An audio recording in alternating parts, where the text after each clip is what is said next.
Bismillahirrahmanirrahim. Assalamualaikum warahmatullahi wabarakatuh. Hamdan syukran lillah, amma ba'du. Syukur kehadirat Allah Subhanahu wa taala.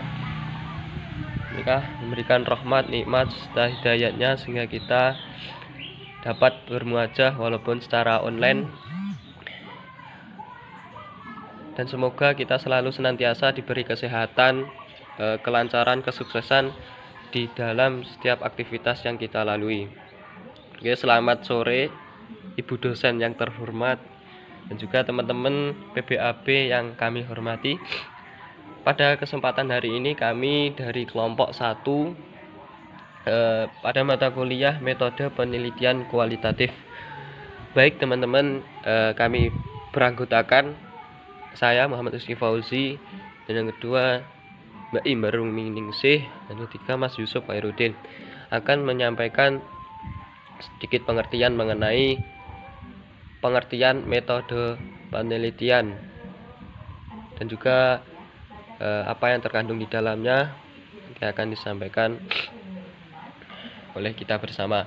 Oke, langsung saja saya akan menjelaskan mengenai poin yang pertama, yaitu pengertian metode penelitian.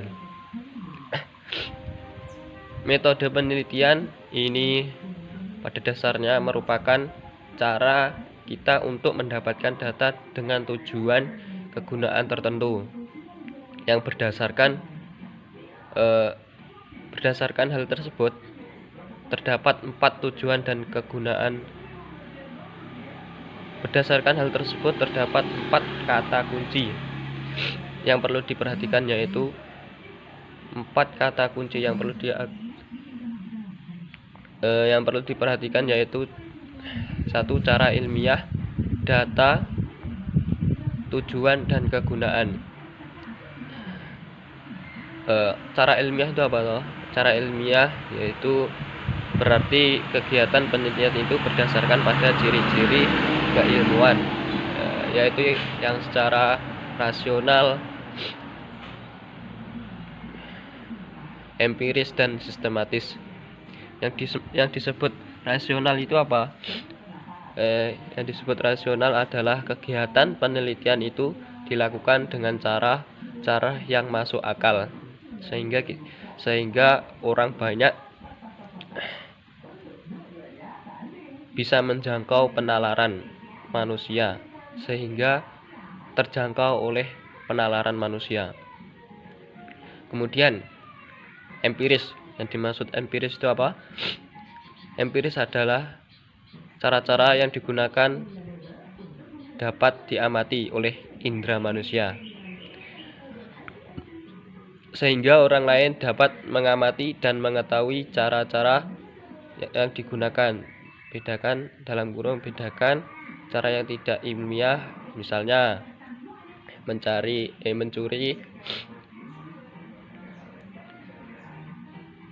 mencari uang yang hilang, atau provokator, atau tahanan yang melarikan diri melalui paranormal. Nah, itu kan yang tidak bisa diamati oleh indera manusia. Kemudian sistematis, artinya proses yang digunakan penelitian itu menggunakan langkah-langkah tertentu yang bersifat logis.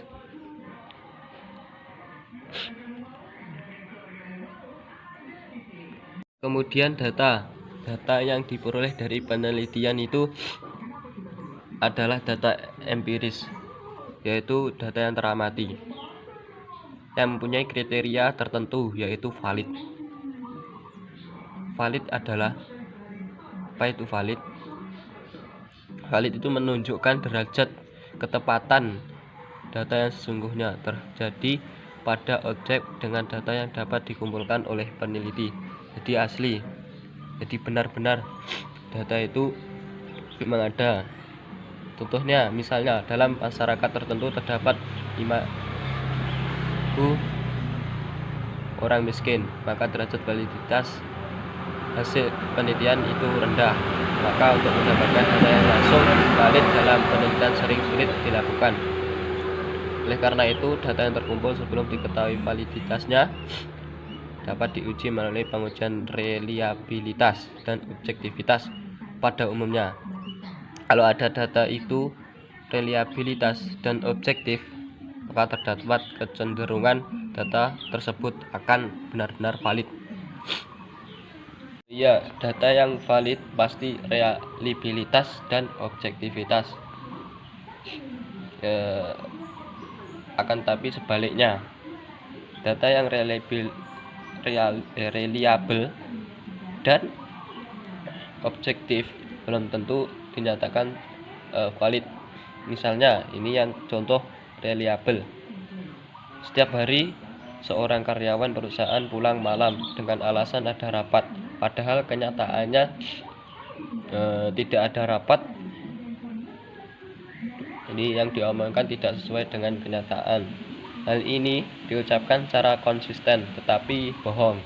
Walaupun konsisten, tapi yang mengatakan itu berbohong. Sehingga datanya dianggap reliable, yaitu konsisten, tapi tidak valid. Ini contoh untuk reliable. Untuk contoh yang objektif, misalnya 99 dari kelompok orang yang menyatakan bahwa si A adalah pencuri dan 1% menyatakan si A bukan pencuri. Padahal yang benar justru hanya yang 1% yang menyatakan bahwa si A bukan pencuri. Pernyataan kelompok tersebut terlihat objektif, disepakati 99%, tapi tidak valid, tidak benar dengan kenyataannya. Nah, ini setiap penelitian mempunyai tujuan dan kegunaan tertentu.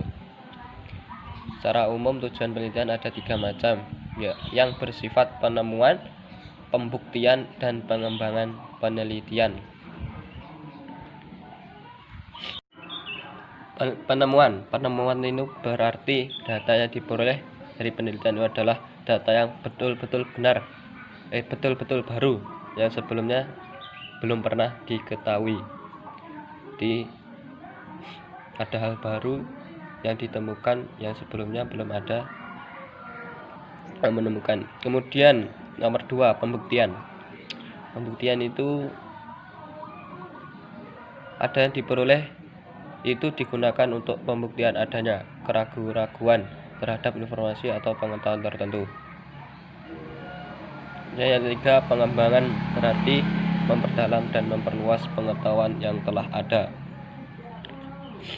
Jadi memperluas wawasan dan juga pengetahuan, itu yang dinamakan pengembangan. Oke, terima kasih. Saya menyampaikan poin yang pertama, nanti akan disambung dari kelompok kami. Dan sebelumnya mohon maaf kondisi kurang baik. Oke, terima kasih. Bismillahirrahmanirrahim. Oke, di sini saya akan mencoba mempresentasikan klasifikasi dalam penilaian. Klasifikasi dalam penilaian yang pertama yaitu penilaian kualitatif dan kuantitatif. Apa sih yang dimaksud dengan kualitatif itu dan apa sih yang dimaksud dengan kuantitatif itu? Jadi yang pertama yaitu penilaian kualitatif adalah analisis data lebih banyak secara naratif. Jadi penilaian kualitatif ini proses penelitian dan pemahamannya berdasarkan pada metodologi yang menyelidiki suatu fenomena sosial dan masalah manusia. Jadi dalam pendekatan ini prosedur penelitian yang menghasilkan data, sebuah data deskriptif berupa kata-kata tertulis atau tulisan dari orang-orang yang diamati dan perilaku yang diamati. Jadi penelitian ini itu dilakukan pada kondisi alamiah yang bersifat fenomena. Dan yang kedua yaitu penilaian kuantitatif. Penilaian kuantitatif itu lebih enaknya ngomong yaitu ada angkanya. Jadi data yang diolah menggunakan teknik statistik berupa angka. Jadi proses penelitian kuantitatif itu masalah yang diteliti itu lebih umum, memiliki wilayah yang luas dan tingkat variasi yang kompleks, lebih sistematis, terencana, terstruktur jelas dari awal hingga akhir penilaian. Yang kedua yaitu survei dan non-survei. Jadi yang dimaksud survei yaitu mengumpulkan informasi dari sebelah besar individu yang menggunakan kuesioner, interview, atau melalui pos maupun telepon dengan tujuan untuk menggambarkan sebuah karakteristik dari populasi. Lebih enaknya ngomong di sini yaitu dalam teknik survei ini dalam mengumpulkan informasi itu dengan mengajukan pertanyaan dan jawaban yang diberikan oleh responden disusun menjadi data penelitian atau studi. Jadi dapat dikatakan kalau penelitian survei itu suatu penelitian yang digunakan untuk mengumpulkan informasi tentang berbagai aspek dari populasi yang jumlahnya besar dengan pengambilan sampel sejumlah kecil dari populasi tersebut dengan metode sampling tertentu. Jadi survei ini enaknya omong itu menggunakan sampel gitu. Yang kedua yaitu non-survei. Non-survei itu adalah penelitian yang mengumpulkan data bukan dengan kuesioner. Jadi kebalikannya dari survei tadi. Jadi data penelitian ini itu dikumpulkan antara lain dengan mempelajari dokumen, konten analisis, observasi, dan eksperimen di laboratorium. Dan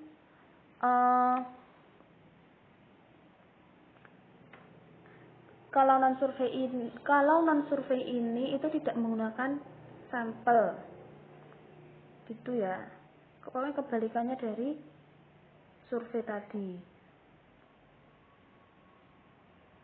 Yang ketiga yaitu penelitian dasar dan terapan.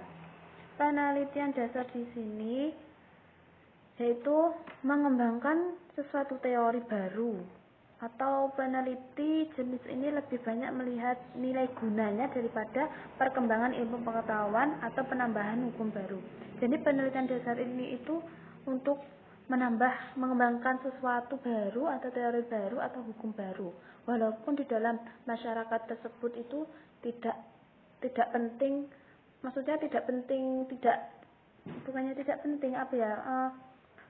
dalam masyarakat tersebut itu hukum dan teori baru itu tidak digunakan atau tidak selalu digunakan. Jadi perkembangan ilmu pengetahuan atau penambahan hukum baru ini, masalah yang diselidiki itu berkaitan dengan ilmu murni dan kurang dikaitkan dengan terpakai tidaknya ilmu yang didapatkan dalam masyarakat. Jadi begitu ya. Jadi ilmu ini tuh kurang dikaitkan dengan terpakainya tidaknya ilmu yang dikaitkan dalam masyarakat tadi. Yang kedua yaitu penelitian terapan. Penelitian terapan di sini lebih menekankan pada pengeterapan ilmu itu, aplikasi ilmu, penggunaan ilmu untuk dan dalam masyarakat ataupun untuk keperluan tertentu. Jadi kalau penelitian dasar atau penelitian murni itu tidak dikaitkan dengan terpakainya masyarakat, sedangkan penelitian terapan ini itu untuk keperluan masyarakat atau penggunaan ilmu untuk dalam masyarakat. Dan ilmu terapan ini itu suatu kegiatan yang sistematis dan logis dalam rangka menemukan sesuatu yang baru atau aplikasi baru dan penelitian yang telah pernah dilakukan selama ini. Dan yang terakhir yaitu penelitian kebijakan, penelitian evaluatif, dan penilaian dan pengembangan. Jadi penelitian kebijakan itu peneliti harus hati-hati dan sadar kapan suatu kebijakan yang telah diambil sudah wajar untuk diteliti. Yang kedua yaitu penilaian evaluatif diarahkan untuk menilai sesuatu yang sedang berlangsung atau berjalan. Yang ketiga itu penilaian pengembangan dimaksud untuk menyusun dan mengembangkan suatu model atau pola baru atau produk baru. Jadi poin yang keempat ini bisa dibaca lebih pahamnya